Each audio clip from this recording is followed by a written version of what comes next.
Okay, nice warm day. Come inside, it's getting a little warm inside. Turn on the air conditioner. Hour or so later, you notice nothing is happening. So what do you do next? Now take a look at your thermostat. Now this electronic thermostat, that's what most of them are anymore. There's a million different ones. I'm just going to show you this one, but okay, it's set for 63. The snowflake's up there. Snowflake means it's in the cooling mode. It should be in the cooling mode. It could be an automatic too. I would set it to the cooling mode to be sure. And you'll have either cool or you'll have the snowflake or something like that. Now if you look close, right there it says stage 1. That means it should be cooling. Sometimes it'll say cool on. If it's cool on is flashing, it's in a wait mode. It's got like a 5-minute time delay. But be sure you've got your snowflake on, and if something's indicating that it's in cool, and you've set it well below. See, I've got it set for like 63. That's plenty below, so it should be on. Okay, next thing, we'll take a look at the outdoor unit. Okay, here we're looking at the outdoor unit.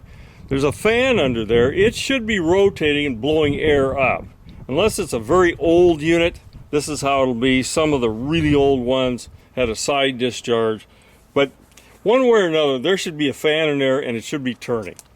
So let's assume it's not turning. What do we do next? Okay, here's the next thing, is a disconnect right there. We need to find out if the disconnect's on, for one thing. Okay, I'm going to open the disconnect up. Now these are various types of disconnects with the age and style and so on. This one here has this little plug. Now it pulled out hard. There's what the plug looks like. Now it didn't come out just real easily. If it had come out real easily, it was probably put in upside down and it was actually shut off. There are fuses in these disconnects though. Let's say you pull this thing off. Now I got fuses in there. Whether you want to go any farther on this, up to you.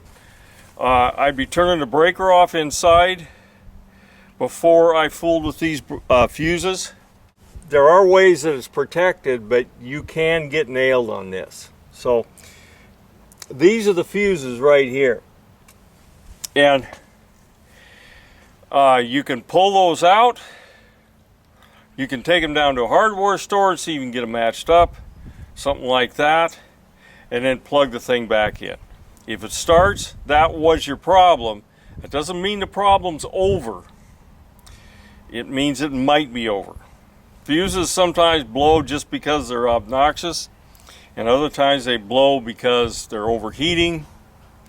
The contacts in here aren't good, or the unit has got a short in it or something like that, and it kicks them off. Well, let's take a look at the inside panel. Okay, the next thing to go to is go to your panel, and here's a panel here. Look for a breaker that's marked AC. Now that breaker, if it's kicked off, it might be in the center, it might be a little red thing shows up, something like that. In any case, I would turn the breaker off and then back on again. Now, it's going to be a double breaker. What does a double breaker look like? It looks like that. There's two switches, and they're held together by a crossbar or something. It isn't always a crossbar, but it'll be double the width of all the other breakers. Okay, if you've checked your disconnect outside, checked your thermostat, checked your breakers inside, remember you're going to turn off this breaker and then turn it back on regardless of whether it's in the center or whatever it is. And the unit still does not run. This looks like you're probably going to have somebody come and look at it. I will make a couple more videos in the future about things that other things that you can do if you are confident enough to do them. Anyway, that's the what to do before calling the service tech on an air conditioner not running.